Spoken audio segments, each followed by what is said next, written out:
Friends, news channel देखे आप सभी दर्शकों का बहुत बहुत स्वागत है। मैं हूं रमनदीप कौर। इस वक्त की बड़ी खबर आ रही है प्रयागराज से। क्या है पूरा मामला, देखने के लिए बने रहिए हमारे साथ। संगम नगरी प्रयागराज में उत्तर प्रदेश के कैबिनेट मंत्री व शहर दक्षिणी प्रयागराज से विधायक मंत्री नंद गोपाल गुप्ता नंदी ने अपनी विधानसभा क्षेत्र में मुख्यमंत्री त्वरित विकास निधि विधायक निधि के अंतर्गत 6 करोड़ से ज़्यादा की नवनिर्मित विकास कार्यों का शिलान्यास व लोकार्पण किया। बता दें, आज शहर दक्षिणी के मंडपम में ये कार्यक्रम का आयोजन किया गया, जहां पर कैबिनेट मंत्री नंद गोपाल गुप्ता नंदी, उनकी पत्नी पूर्व महापौर अभिलाषा नंदी गुप्ता समेत कई मंडल के अध्यक्ष व बीजेपी कार्यकर्ता पहुंचे थे। जहां पर मंत्री नंदी ने कार्यक्रम में पहुंचकर कार्यक्रम का शुभारंभ किया और साथ ही शिलान्यास और लोकार्पण किया।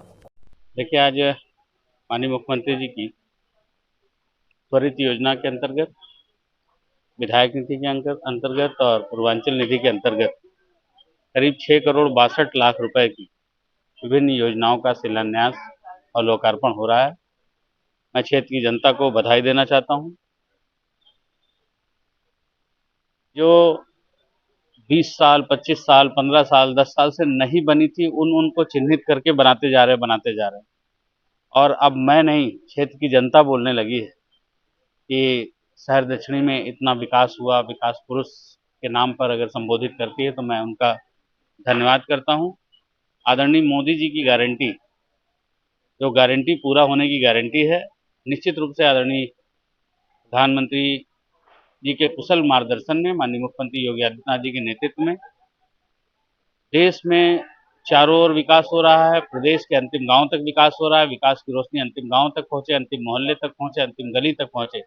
इसके लिए हमारी सरकार सामूहिक रूप से काम कर रही है। उसी कड़ी में मैं भी अपनी दक्षिणी विधानसभा में ये उद्घाटन और लोकार्पण का कार्यक्रम। एक शाम पंकज उदास के नाम श्रद्धांजलि सभा का आयोजन सिविल लाइंस प्रयागराज में किया गया। बता दें, कनकधारा ग्लोबल ग्रीन्स और सिविल लाइंस उद्योग व्यापार मंडल की ओर से ये कार्यक्रम श्रद्धांजलि सभा का आयोजित किया गया था, जिसमें दीप प्रज्वलित करते हुए स्वाति निरकी व नीरज जायसवाल ने कार्यक्रम का शुभारंभ किया। तो वहीं कई कलाकारों ने पंकज उदास के गीत गाकर उन्हें श्रद्धांजलि दी और ऐसे में व्यापारी गण व शहर के गणमान्य लोग इस श्रद्धांजलि सभा में शामिल हुए। लोगों ने बढ़ चढ़कर हिस्सा लिया, साथ ही मौन धारण करके जहां पंकज उदास को श्रद्धांजलि भी दी गई। और ऐसे में क्या कुछ कहना था यहां पर लोगों का, आइए दिखाते हैं। हम लोगों ने 3 संस्थाओं ने मिलकर सिविल लाइंस उद्योग व्यापार मंडल, ग्लोबल ग्रीन्स जो कि पर्यावरण के लिए काम करती है, और कनक धारा जो कि मेरी अपनी संस्था है जो लोक कलाओं के संरक्षण में काम करती है, आज हम तीनों संस्थाओं ने मिलकर आज ये श्रद्धांजलि समारोह आयोजित किया है, जो कि पद्मश्री पंकज उदास जी की याद में ये समारोह आयोजित किया गया है। और आज ठीक 13 दिन हो गए हैं उनको इस लोक से विदा हुए। इस कार्यक्रम के जरिए मैं being a business women, being an artist, मैं ये मैसेज देना चाहती हूँ कि जब एक कलाकार बहुत साधना करता है, बहुत नाम कमाता है, पूरे विश्व में ख्याति प्राप्त करता है, तो वो भारत का नाम करता है, वो अपने प्रदेश का नाम करता है और वो अपने शहर का नाम करता है। वासियों की तरफ से, हम सभी कलाकारों की तरफ से पद्मश्री पंकज उदास जी को सादर श्रद्धांजलि समर्पित करते हैं।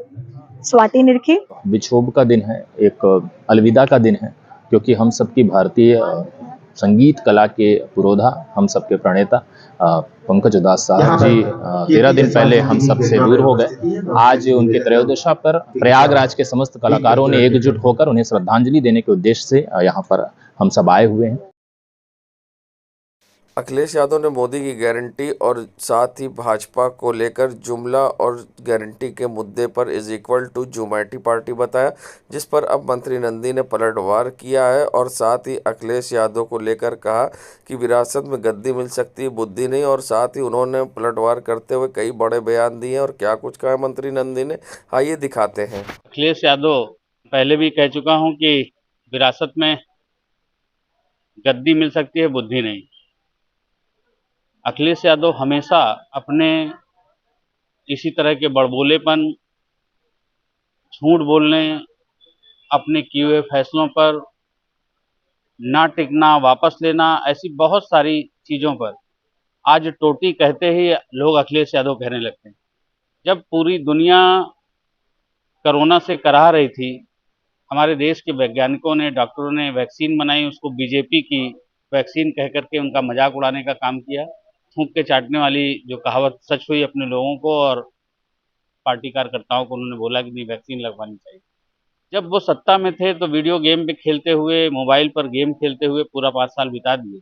आज इस तरह की बात करना निश्चित रूप से शोभा नहीं देता, और उनके विषय में हम सबको बात करना, मीडिया का भी समय खराब करना, आम जनमानस का भी समय खराब करने जैसा है। समाजवादी पार्टी को समाप्त होती हुई पार्टी बनाने के लिए जिस तरह से अखिलेश यादव काम कर रहे हैं, सनातन धर्म को अपमानित करने का काम करने के लिए उन्होंने स्वामी प्रसाद मौर्य जैसे व्यक्ति को खड़ा करके सनातन धर्म को अपमानित करने के लिए, उनके बड़बोलेपन के लिए कभी रोका नहीं। इसका मतलब कि वो उनको बढ़ावा दे रहे हैं। मैं कह सकता हूं कि समाजवादी पार्टी की ताबूत में अंतिम कील ठोकने का काम अखिलेश यादव कर रहे हैं। यूपी बोर्ड में 10वीं और 12वीं की वार्षिक परीक्षा सकुशल संपन्न। 12 कार्य दिवस 22 फरवरी से 9 मार्च के बीच आयोजित की गई परीक्षाएं। यूपी बोर्ड की परीक्षा में नकल की सख्ती के चलते कुल 3,24,008 परीक्षार्थियों ने परीक्षा छोड़ी है। बता दें, यूपी में 12 दिन में परीक्षा संपन्न कराने का बनाया गया रिकॉर्ड 2023-14 कार्य दिवस में आयोजित की गई थी यूपी बोर्ड की परीक्षा। ऐसे में जहां मूल्यांकन भी सीसीटीवी की निगरानी में होगा। और क्या कुछ कहना था सचिव का, आइए दिखाते हैं। 55,25,308 परीक्षार्थी 12 परीक्षा दे रहे हैं। 22 फरवरी से 9 मार्च तक परीक्षाएं हुई। आज परीक्षा समाप्त हुई है। इसमें कुल 3,24,008 परीक्षार्थी ऐसे हैं जिन्होंने परीक्षा छोड़ दी है। इसमें हाई स्कूल के कुल 1,84,986 हैं और इंटरमीडिएट में 1,39,022 परीक्षार्थी हैं जिन्होंने परीक्षा छोड़ी। कितने के खिलाफ एफआईआर की कार्रवाई? 56 लोगों के खिलाफ प्राथमिकी दर्ज कराई गई है। इसमें से जो प्राक्षी बच्चे हैं जिन्होंने छद्म परीक्षार्थी के रूप में परीक्षा देने का प्रयास किया है, उनके खिलाफ एफआईआर कराई गई है। उनकी संख्या 37 है। या जिन्होंने कहीं से भी पुस्तिका लेके कहीं भागने का प्रयास किया या कोई ऐसा अनियमित काम किया है जो परीक्षा के दृष्टि से उचित नहीं था, उनके खिलाफ ऐसे 56 लोगों के खिलाफ कार्रवाई की। मूल्यांकन का दौर चल रहा है, क्या उम्मीद? देखिए, अभी परीक्षाएं आज संपन्न हुई हैं। 11 से 15 तारीख तक सभी क्षेत्रीय कार्यालयों में हम प्रशिक्षण करवाने के लिए समय दे चुके हैं। 15 तक 11 से 15 के बीच में हो जाएंगी, उसके प्रशिक्षण हो जाएंगे। 16 से हमारे मूल्यांकन का कार्य शुरू हो जाएगा। मैंने 13 दिन का समय दिया है। 13 दिन में उसकी भी मॉनिटरिंग हम यहीं से करेंगे, कमांड कंट्रोल जहां आप हैं, और एक एक पूरे जो हमारे मूल्यांकन केंद्र हैं उसकी गतिविधियों को, सारी चीजों को हम यहाँ से मॉनिटर करेंगे।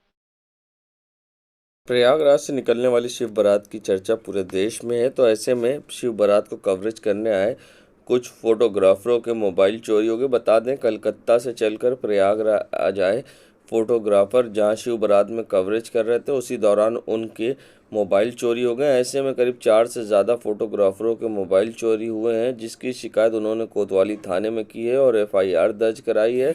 और किस तरह से शिव बारात के दौरान उनके साथ ये घटना हुई है, मोबाइल चोरी हुआ है, क्या कुछ कहना है फोटोग्राफरों का, आइए दिखाते हैं। प्रयागराज तो आज आए हैं हम सुबह को। ये शिव बारात जो निकलता है इसके कवर करने के लिए हम लोग फोटोग्राफर्स हैं, तो आके तो सबसे मिले और बहुत ही अच्छा जा रहा था। इवेंट भी बहुत अच्छा कवर भी किया हम लोग। पर जो मुझे मतलब कैसे बोलूं यही समझ में नहीं आ रहा है कि मेरा फोन चोरी हो गया है। सिर्फ मेरा नहीं, मेरे साथ मेरा एक दोस्त है, हम लोग का ग्रुप में, उसका भी फोन चोरी हो गया है। और वो भी सिर्फ नहीं, उसके बाद जब हम लोग एफआईआर करने के लिए यहाँ पे पुलिस स्टेशन पे आए, तब आके पता चला कि यहाँ पे और भी 2-4 आदमी हैं, वो भी फोटोग्राफर्स लोग हैं, तो उन लोग का भी फोन चोरी हो गया है। तो ये बहुत ही अनफॉर्चुनेट एक इवेंट है। कहाँ से आए हैं आप? हम लोग कलकत्ता से आए हैं। अच्छा, किसी ने आपको बुलाया या आप इवेंट में अपने से ही घूमने आए थे? नहीं, हमारा दोस्त लोग हैं, उन्होंने इसके पहले वाले साल का फोटो दिखाया था, तो यहाँ पे बहुत धूमधाम से ये सेलिब्रेट होता है, इसलिए हम लोग को बुलाया है। क्या नाम है आपका? मेरा नाम है शौप्तिक बोस। शौप्तिक बोस, यस। और आपके जिस दोस्त का फोन चोरी हुआ है उसका नाम है अनिकेत पॉल। अंकित पाल। अनिकेत पॉल। अच्छा। और एक हमारा सीनियर फोटोग्राफर है, उसका नाम है उदयन जोहरदास। अच्छा, तो आपके पास FIR की कॉपी है? हाँ, मेरे पास FIR की कॉपी है। धूमनगंज थाना क्षेत्र का ताज़ा मामला सामने आया है, जहां चोरों ने चोरी की घटना को अंजाम दिया है। अनूप यादव जहां अपनी बेटी को दुकान पर मेडिकल पर बैठाकर कुछ सामान लेने गए थे, वहीं 3 लोग बाइक सवार आते हैं और बच्ची से दवा मांगते हैं। बच्ची 8 साल की होने कारण दवा ढूंढने में लग जाती है, उसे दवा नहीं मालूम होती, दवा नहीं दे पाती है। फिलहाल वे दवा के इंतज़ार में यहाँ खड़े रहते हैं अनूप के, और ऐसे में नज़र बचते ही साइड से गले में हाथ डालते हैं और चोरी की घटना को अंजाम देते हैं। भीड़ भाड़ वाले इलाके में जहां धूमनगंज के कालंदी नगर के मेडिकल स्टोर पर इस घटना को चोरों ने अंजाम दिया है। फिलहाल घटना CCTV में कैद हो गई है। पीड़ित मेडिकल स्टोर के मालिक ने धूमनगंज थाने में प्रार्थना पत्र देकर FIR दर्ज करा दी है। अब देखना होगा ये इस बाइक सवार शातिर चोर कब पुलिस के हत्थे चढ़ते हैं या इसी तरह चोरी की घटना को अंजाम देते रहते हैं। संगम नगरी प्रयागराज में अपराधियों के हौसले बुलंद हैं। वहीं अब थरवई थाना क्षेत्र में एक युवती का शव मिलने से हड़कंप मच गया है। बता दें, युवती का पैर कटा शव मिलने से इलाके में मचा हड़कंप। थरवई थाना क्षेत्र के कनेटी रेलवे क्रॉसिंग के बगल में मिला मृत युवती का शव। युवती की पहचान हो गई है और साथ ही युवती सराय ममरेज थाना क्षेत्र की सिंधौरी सो रहने वाली है। घर से विश्वकर्मा योजना का ऑनलाइन फॉर्म भरने के लिए कटरा सोरो निकली थी युवती। परिजनों ने युवती से गैंगरेप की जताई है आशंका। भानु सिंह की तहरीर के आधार पर 4 लोगों के खिलाफ IPC की धारा 302, 376D, 364 में मुकदमा दर्ज हुआ है। बता दें, क्रॉसिंग के पास दोनों पैर कटा शव युवती का मिला, जिसकी सूचना पर मौके पर पहुंची पुलिस ने शव को कब्जे में लेकर पोस्टमार्टम के लिए भेज दिया है और जांच पड़ताल में जुट गई। देश दुनिया की खबरों के लिए world media times news channel को सब्सक्राइब करें।